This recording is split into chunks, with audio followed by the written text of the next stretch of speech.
Thanks, buddy. So you want me up here? Yeah, we got Right Jake Voelker. Jake, Army engineer, Afghanistan. Can I ask you a deep question that we didn't prep you for? Sure, man. All right, man. So when you were on the podcast, you mentioned when you stepped off the bird in the Korengal and looked around, you felt like you were sure this is the place you were going to die. Sure, yeah.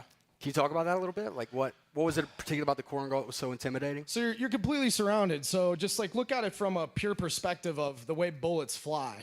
So essentially, this is the Korengal outpost. So when you touch ground, I was attached to the 173rd Airborne out of Vincenza.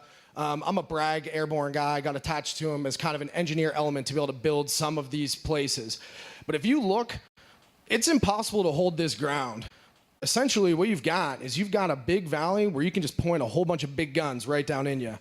You know, so it's not the best place to put a firebase. I still sometimes kind of wonder about that a little bit, but you know, regardless, we held the ground and super proud of it. So, you had a specific story you wanted to talk about, the monkey. Yeah, I had a pet monkey. So I think it's like one of the coolest stories that I have from my time in the Korengal. So I had a squad that had been out for like 2 months. They hadn't had a shower, hot food in a long time. They were about to leave.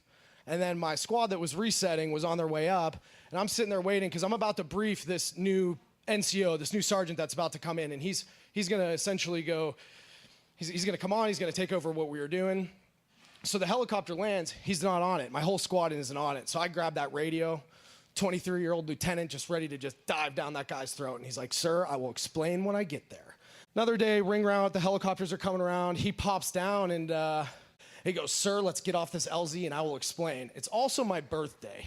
So for probably about like 4 or 5 months, my soldiers were messing around with me and kept telling me that there was monkeys in the Korengal.